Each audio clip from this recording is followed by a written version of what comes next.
Le style de Paname, m'as-tu bien vu, je n'ai absolument rien de Paname.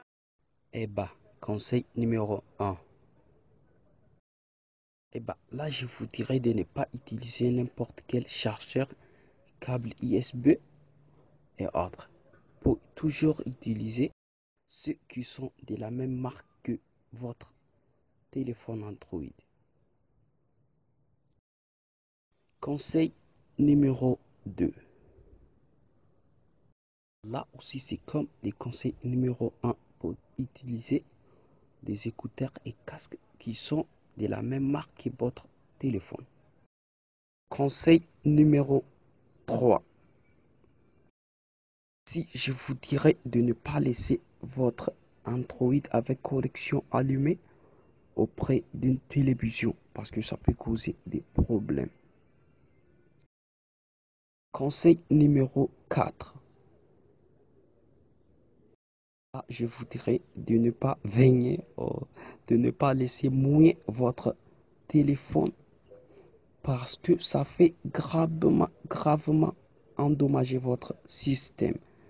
Et bon, il y a certaines Android comme ces Galaxy que vous voyez qui sont compatibles avec l'eau. Donc, et ils sont compatibles. Conseil numéro 5. On va parler de la RAM. Faut au moins laisser votre stockage téléphone au moins 15% d'espace libre pour que votre RAM fonctionne correctement. Conseil numéro 6. Aussi, on va parler de la RAM.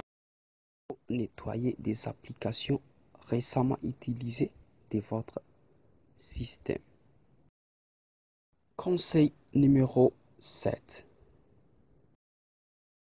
Et bon, là, je vous dirais de ne pas utiliser votre tactile avec votre main mouillée. Que ça peut causer un malaise. Conseil numéro 8. Faut éviter de jeter et rattraper votre téléphone. Il y a des gens qui ont la flemme de jeter leur phone sur les lits ou les canapés. Ça cause un grand malaise. Conseil numéro 9.